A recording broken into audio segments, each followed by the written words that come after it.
وَإِذَا سَأَلَكَ عِبَادِي عَنِّي فَإِنِّي قَرِيبٌ أُجِيبُ دَعْوَةَ الدَّاعِ إِذَا دَعَانِ فَلْيَسْتَجِيبُوا لِي وَلْيُؤْمِنُوا بِي لَعَلَّهُمْ يَرْشُدُونَ نحمده ونصلي على رسوله الكريم اما بعد فاعوذ باللہ من الشیطان الرجیم بسم اللہ الرحمن الرحیم رب اشرح لی صدری ویسر لی امری واحلل عقدۃ من لسانی یفقہوا قولی۔ السلام علیکم ورحمۃ اللہ وبرکاتہ۔ ناظرین، پروگرام دعا کیجیے کے ساتھ آپ کی خدمت میں حاضر ہیں۔ آج ہم انشاءاللہ آپ کے ساتھ نماز کی دعاؤں کے بارے میں گفتگو کریں گے۔ نماز اللہ سبحانہ وتعالی کی عبادت کا بہترین طریقہ ہے۔ نماز میں انسان اللہ کا ذکر بھی کرتا ہے، اللہ سے دعائیں بھی کرتا ہے، اللہ سبحانہ وتعالی کے سامنے عاجزی اور انکساری کا اظہار بھی کرتا ہے، رکوع اور سجدہ بھی کرتا ہے، اور اپنی حاجات بھی اللہ تعالی کے سامنے پیش کرتا ہے۔ حقیقت یہ ہے کہ کائنات کی ساری چیزیں اللہ تعالیٰ کے آگے جھکی ہوئی ہیں، اس لیے انسان کے لیے بھی یہی بہترین ہے کہ وہ بھی اللہ تعالیٰ کے آگے جھک جائے، اور اس لیے بھی جھک جائے کہ نماز ایک فرض عبادت ہے۔ قرآن مجید میں اللہ تعالیٰ فرماتے ہیں وَمَا أُمِرُوا إِلَّا لِيَعْبُدُوا اللَّهَ مُخْلِصِينَ لَهُ الدِّينَ حُنَفَاءَ وَيُقِيمُوا الصَّلَاةَ وَيُؤْتُوا الزَّكَاةَ وَذَلِكَ دِينُ الْقَيِّمَةِ، اور انہیں اس کے سوا حکم نہیں دیا گیا کہ وہ اللہ کی عبادت کریں، اس حال میں کہ اس کے لیے دین کو خالص کرنے والے، ایک طرف ہونے والے، اور نماز قائم کریں اور زکوٰۃ دیں، اور یہی مضبوط ملت کا دین ہے۔ یعنی اصل دین یہی ہے کہ انسان کے اندر اخلاص ہو، انسان اپنے دل کو اللہ تعالیٰ کی طرف راغب کرے، اپنے باقی اعضاء کو نماز کی صورت میں اور اپنے مال کو، یعنی بدنی اور مالی عبادات اللہ سبحانہ وتعالیٰ ہی کے لیے خالص کر لے۔ پھر اسلام کا دوسرا بڑا رکن ہے نماز۔ اسلام کی بنیاد 5 چیزوں پر ہے، جن میں سب سے پہلے توحید ہے، اور پھر دوسرا ذکر نماز کا آتا ہے۔ نبی صلی اللہ علیہ وسلم نے بار بار اس کی تلقین فرمائی۔ ایک دیہاتی آپ کی خدمت میں حاضر ہوا اور عرض کیا، یا رسول اللہ صلی اللہ علیہ وسلم، اسلام کیا ہے؟ آپ نے فرمایا، دن رات میں 5 نمازیں پڑھنا۔ اس نے پوچھا، کیا ان کے علاوہ بھی مجھ پر کوئی نماز فرض ہے؟ آپ نے فرمایا نہیں۔ تو گویا یہ ایک بیسک منیمم ریکوائرمنٹ ہے کہ ہر انسان اپنے رب کے سامنے، یعنی ہر مومن اپنے رب کے سامنے دن میں 5 بار جھکے اور وقت کی پابندی کے ساتھ حاضری دے۔ پھر اسی طرح اللہ سبحانہ وتعالیٰ دن میں 2 بار فرشتوں سے بندوں کی نمازوں کی رپورٹ لیتے ہیں، خبر لیتے ہیں۔ رسول اللہ صلی اللہ علیہ وسلم نے فرمایا، تمہارے پاس دن اور رات میں فرشتے باری باری آتے ہیں، اور وہ نماز فجر اور نماز عصر میں جمع ہوتے ہیں۔ جو فرشتے رات کو تمہارے پاس رہیں وہ آسمان پر جاتے ہیں، تو ان کا رب ان سے پوچھتا ہے، حالانکہ وہ اپنے بندوں کا حال خوب جانتا ہے، کہ تم نے میرے بندوں کو کس حال میں چھوڑا؟ وہ کہتے ہیں، ہم نے اس حال میں چھوڑا کہ وہ نماز پڑھ رہے تھے، اور اس حال میں ان کے پاس پہنچے کہ وہ نماز پڑھ رہے تھے۔ تو اللہ سبحانہ وتعالی انسان سے کوئی رزق نہیں چاہتے، انسان سے تو اللہ سبحانہ وتعالی نے بندوں کو پیدا ہی اپنی عبادت کے لیے کیا ہے۔ وہ ان سے دنیا کا مال یا رزق نہیں چاہتے، وہ چاہتے ہیں کہ بندے اپنی بندگی کا ثبوت دیں اور اس کے لیے وہ طریقہ اختیار کریں جو اللہ تعالیٰ نے خود ان کو اس کام کے لیے سکھایا ہے، یعنی نماز۔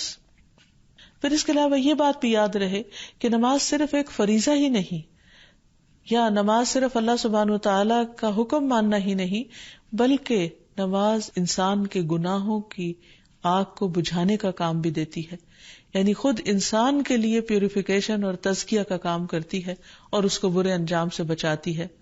رسول اللہ صلی اللہ علیہ وسلم نے فرمایا، جب ہر نماز کا وقت شروع ہوتا ہے تو ایک منادی کو بھیجا جاتا ہے، یعنی جو آواز لگاتا ہے، وہ یوں اعلان کرتا ہے، آدم کے بیٹو اٹھو اور اس آگ کو بجھاؤ جو تم نے اپنے نفسوں کے لیے جلائی ہے۔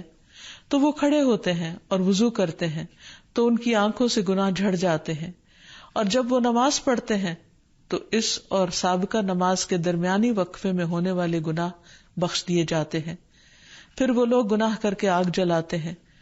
جو ہی ظہر کی نماز کا وقت ہوتا ہے تو اعلان کرنے والا اعلان کرتا ہے، بنو آدم اٹھو اور اس آگ کو بجھاؤ جو تم نے اپنے نفسوں کے لیے جلائی ہے۔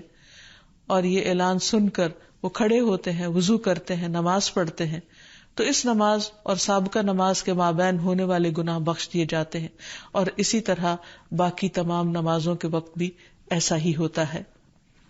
پھر یہ بھی یاد رہے کہ قیامت کے دن انسان سے سب سے پہلا سوال نماز کے بارے میں ہوگا۔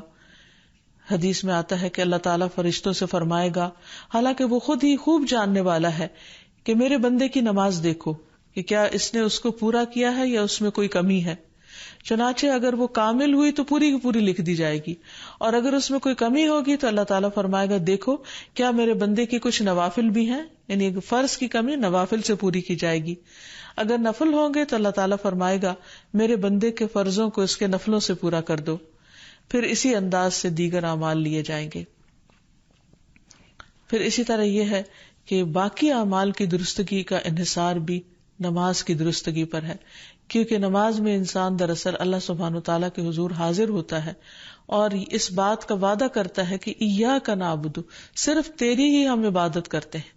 اور پھر اگر نماز کے بعد یعنی سلام پھیرنے کے بعد وہ اللہ تعالیٰ کی باتیں ماننے سے انکار کرتا ہے یا اللہ تعالیٰ کی نافرمانی کرتا ہے تو پھر ایک طرح سے وعدہ خلافی کرتا ہے، اور پھر تھوڑی دیر کے بعد دوبارہ وقت ہو جاتا ہے تو دوبارہ اللہ تعالیٰ کے پاس جاتے ہوئے پھر وہ شرماتا ہے، گھبراتا ہے، اور جب وہ کہتا ہے ایاک نعبد و ایاک نستعین تو گویا اللہ تعالیٰ کو راضی کرتا ہے، لیکن پھر وہ بھول جاتا ہے اور پھر دوبارہ۔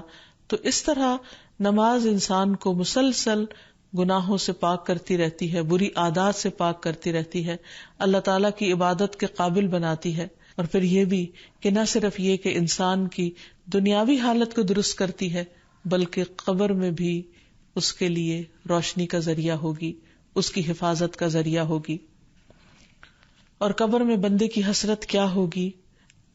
ابو ہریرہ کہتے ہیں کہ نبی صلی اللہ علیہ وسلم ایک قبر کے پاس سے گزرے اور اسے حال میں ہی دفن کیا گیا تھا، تو آپ نے فرمایا، یہ 2 رکعتیں جو کتنی خفیف ہوتی ہیں اور تم لوگ انہیں حقیر اور زائد سمجھتے ہو، یعنی 2 نفل پڑھتے ہوئے گھبراتے ہو، لیکن وہ 2 رکعتیں اگر یہ صاحب قبر اپنے عمل میں زیادہ کر لیتا تو اس کی نظر میں باقی تمام دنیا سے بھی زیادہ اس کو محبوب ہوتی، یعنی اگر وہ یہ نماز پڑھ لیتا تو اس وقت اس کو یہ نماز یعنی 2 رکعتیں جو ہیں ہر چیز سے زیادہ پیاری ہوتی جو اس وقت اس کے پاس ہے۔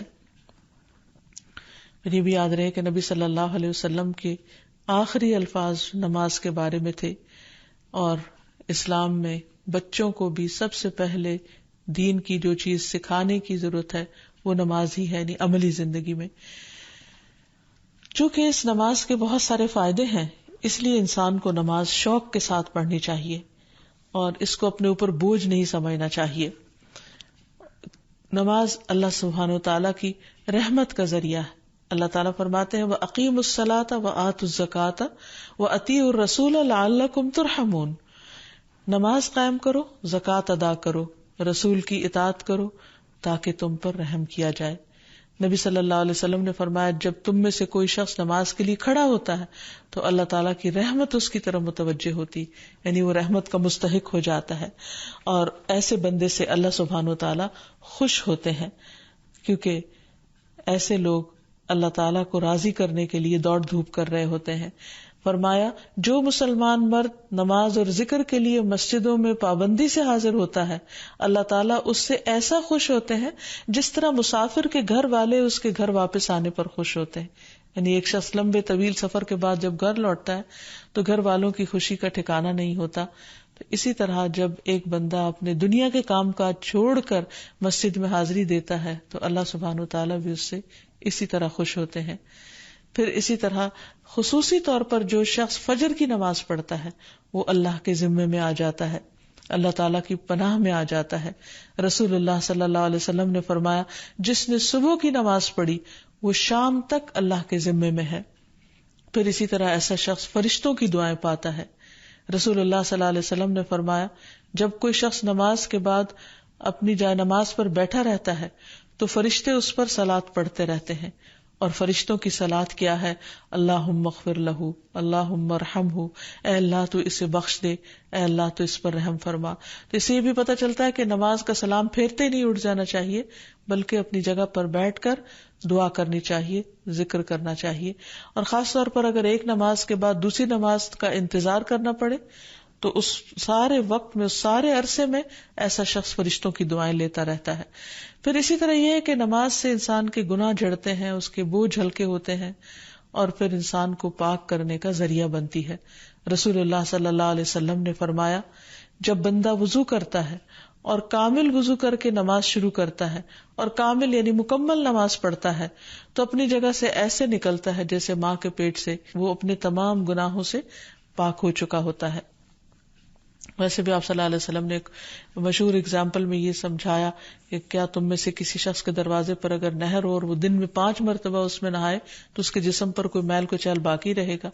تو لوگوں نے عرض کیا کہ ہرگز نہیں. تو آپ نے فرمایا جو شخص 5 نمازیں پڑھتا ہے تو اس پر بھی کسی قسم کے گناہ باقی نہیں رہتے. آپ نے ایک اور جگہ پر یہ بھی فرمایا کہ مسلمان بندہ جب اللہ کی رضا حاصل کرنے کے لیے نماز پڑھتا ہے تو اس کے گناہ اسی طرح جھڑ جاتے ہیں جیسے اس درخت کے یہ پتے جھڑتے ہیں. یعنی جو خزاں کے موسم میں درختوں سے پتے جھڑتے ہیں تو کچھ بھی باقی نہیں رہتا. اسی طرح نماز کے ساتھ سارے گناہ ایسے صاف ہوتے ہیں کہ کچھ بھی اس کے اوپر بوجھ باقی نہیں رہتا. پھر اسی طرح انسان کی برائیاں دور ہو جاتی ہیں، بری عادات دور ہوتی ہیں. دنیا اور آخرت میں انسان کو نور نصیب ہوتا ہے، کیونکہ نبی صلی اللہ علیہ وسلم نے فرمایا کہ الصلاۃ نور، نماز نور ہے. انسان اس سے راحت اور سکون پاتا ہے. نبی صلی اللہ علیہ وسلم جب پریشان ہوتے تو حضرت بلال کو کہتے کہ یا بلال نماز قائم کرو، یعنی اذان دو اور مجھے راحت پہنچاؤ. آپ نے اسے اپنی آنکھوں کی ٹھنڈک قرار دیا. پھر اسی طرح قرآن مجید سے یہ بھی پتہ چلتا ہے کہ نماز انسان کو برائیوں اور بے حیائیوں سے بھی روکتی ہے. اللہ تعالیٰ فرماتے ہیں ان الصلاۃ تنہی عن الفحشاء والمنکر، کہ نماز انسان کو بے حیائی اور برائی سے روکتی ہے. وَلَذِكْرُ اللَّهِ اکبر، اور اللہ کا ذکر یقیناً سب سے بڑا ہے. وَاللَّهُ يَعْلَمُ مَا تَصْنَعُونَ، اور اللہ خوب جانتا ہے جو تم کرتے ہو، یعنی جو بھی تمہارے اعمال ہیں ان سے خوب واقف ہے. پھر اسی طرح یہ ہے کہ انسان سے برے اخلاق اور بری صفات جو ہیں وہ ختم ہوتی چلی جاتی ہیں، کیونکہ اللہ تعالیٰ کا وعدہ ہے کہ جو شخص اپنی نماز میں پابندی کرے گا وہ ان چیزوں سے بچے گا.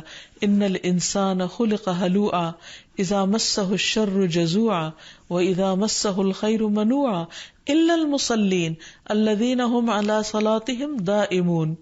بلا شبہ انسان تھوڑ دلا بنایا گیا ہے، جب اسے کوئی تکلیف پہنچتی ہے تو گھبرا اٹھتا ہے، جب اسے مال ملتا ہے تو بخیل بن جاتا ہے، سوائے نماز ادا کرنے والوں کے جو اپنی نماز پر ہمیشگی اختیار کرتے ہیں.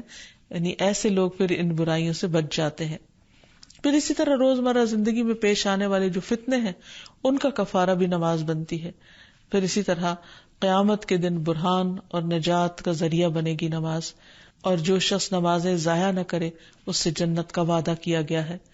رسول اللہ صلی اللہ علیہ وسلم نے فرمایا اللہ نے اپنے بندوں پر 5 نمازیں فرض کر دی ہیں، جو شخص انہیں اس طرح ادا کرے کہ ان میں سے کسی چیز کو ضائع نہ کرے اور نہ ان کا حق معمولی سمجھے تو اللہ تعالیٰ کا وعدہ ہے کہ اسے جنت میں داخل کرے گا، اور جو انہیں اس طرح ادا نہ کرے تو اس سے اللہ تعالیٰ کا کوئی وعدہ نہیں، چاہے تو سزا دے چاہے تو معاف کر دے. اس لیے نماز کے سلسلے میں یہ بات بھی یاد رہے کہ انسان نماز کو صحیح طریقے پر ادا کرے، یعنی پورے آداب، شرائط اور سنن واجبات کی پابندی کرتے ہوئے. اور اگر انسان نماز کی طرف راغب نہیں ہوتا تو اس سے انسان کا بہت بڑا نقصان ہو جاتا ہے. اللہ سبحانہ وتعالیٰ قرآن مجید میں فرماتے ہیں وَأَقِيمُوا الصَّلَاةَ وَلَا تَكُونُوا مِنَ الْمُشْرِكِينَ، نماز قائم کرو اور مشرکین میں سے نہ ہو جاؤ. یعنی نماز جو ہے وہ انسان کی توحید کی علامت ہے، انسان کے ایمان کی گواہی ہے. نبی صلی اللہ علیہ وسلم نے فرمایا انسان اور اس کے کفر اور شرک کے درمیان فرق نماز سے ہوتا ہے. یعنی نماز کا چھوڑنا جو ہے وہ اس فرق کو ختم کر دیتا ہے. پھر اسی طرح منافقین جو تھے ان پر نماز بہت بھاری تھی، تو یہ نفاق کی علامتوں میں سے ہے کہ انسان نمازوں میں سستی کرے. قرآن مجید میں آتا ہے وَلَا يَأْتُونَ الصَّلَاةَ إِلَّا وَهُمْ كُسَالَىٰ، کہ وہ نماز نہیں پڑھتے مگر سستی کے مارے، یعنی بہت بوجھل سمجھ کے اور بہت مصیبت سمجھ کر اس کو ادا کرتے ہیں، شوق سے نماز کی طرف نہیں آتے. پھر آپ نے یہ بھی فرمایا کہ جس نے نماز ترک کر دی، چھوڑ دی، اس کا کوئی دین نہیں، یعنی یہ دیندار ہونے کی علامت ہے. پھر اسی طرح آپ نے فرمایا کہ اس شخص کا کوئی ایمان نہیں جس نے نماز ادا نہیں کی. پھر اسی طرح یہ ہے کہ ایسے شخص سے اللہ تعالیٰ کی ذمہ داری ختم ہو جاتی ہے، یعنی حفاظت ختم ہو جاتی ہے. اور ایک نماز کا چھوڑنا بھی بہت بڑا نقصان ہے. آپ نے فرمایا جس کی عصر کی نماز فوت ہو گئی گویا اس کا مال اور اولاد فنا ہو گیا. یعنی اتنے بڑے بڑے نقصان انسان کرتا ہے جب نماز چھوڑتا ہے. پھر اسی طرح بے نمازی انسان کے لیے موت کی سختیوں کا بھی ذکر ہے. فرمایا وَالْتَفَّتِ السَّاقُ بِالسَّاقِ إِلَىٰ رَبِّكَ يَوْمَئِذٍ الْمَسَاقُ فَلَا صَدَّقَ وَلَا صَلَّىٰ وَلَٰكِنْ كَذَّبَ وَتَوَلَّىٰ.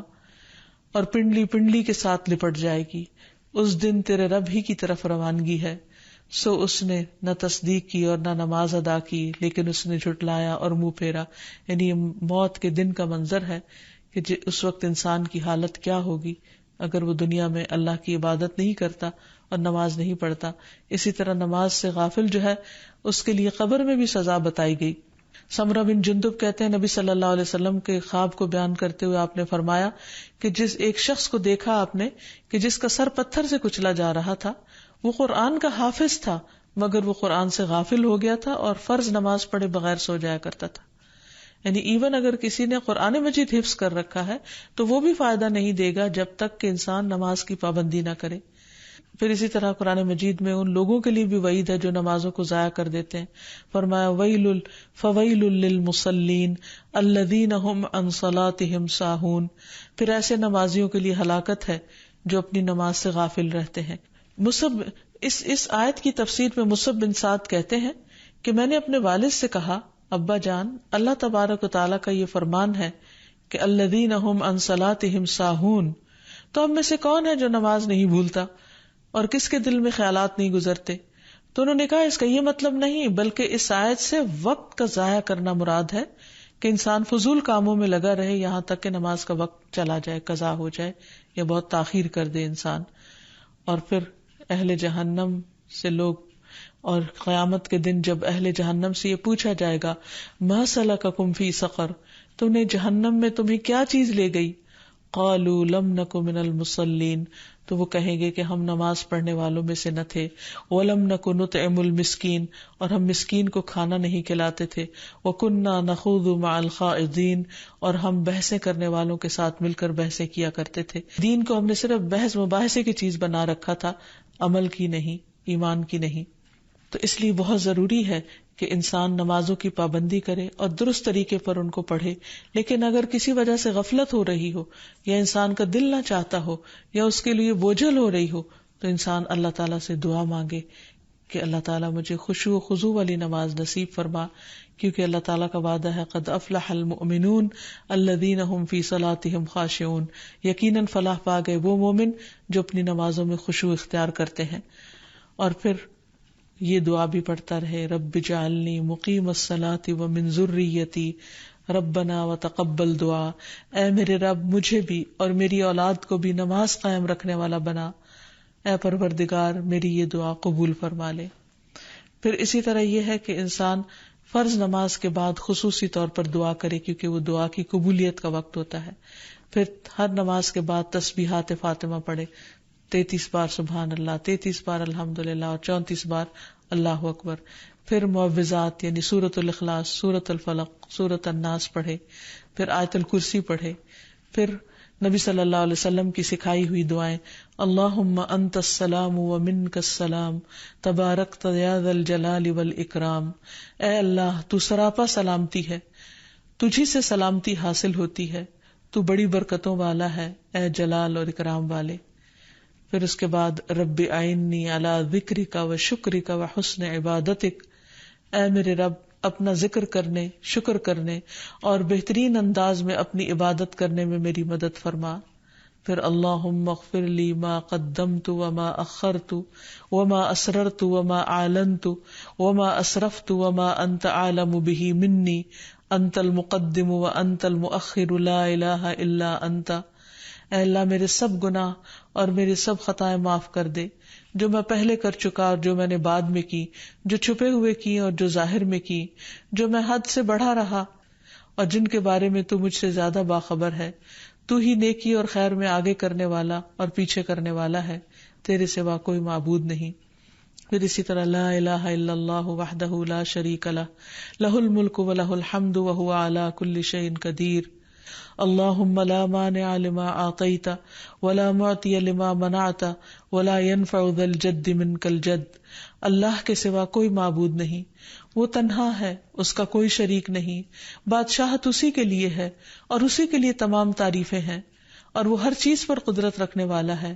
اے اللہ جو کچھ تو نے دیا ہے اسے کوئی روکنے والا نہیں، اور جو کچھ تو نے روک دیا اسے کوئی دینے والا نہیں، اور کسی مالدار اور نصیب ور کو تیری بارگاہ میں اس کا مال فائدہ نہیں پہنچا سکتا. پھر ایک اور دعا ہے جو نبی صلی اللہ علیہ وسلم نماز کے بعد پڑھا کرتے تھے، ہمیں بھی اس کی پابندی کرنی چاہیے.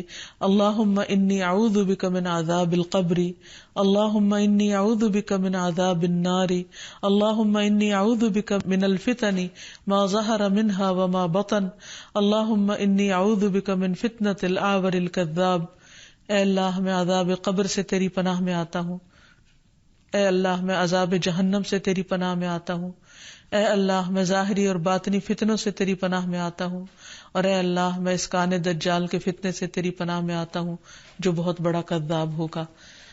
تو دعا ہے کہ اللہ سبحانہ وتعالی ہمیں نماز کی حکمتوں اور فائدوں کو سمجھنے کی توفیق دے، نماز کی پابندی کی توفیق عطا فرمائے، اور قبولیت والی نمازوں کی توفیق عطا فرمائے جن میں خشوع و خضوع ہو، اللہ کی یاد ہو، اور پھر نماز کے اندر اور نماز کے باہر بہترین اذکار کرنے کی توفیق عطا فرمائے.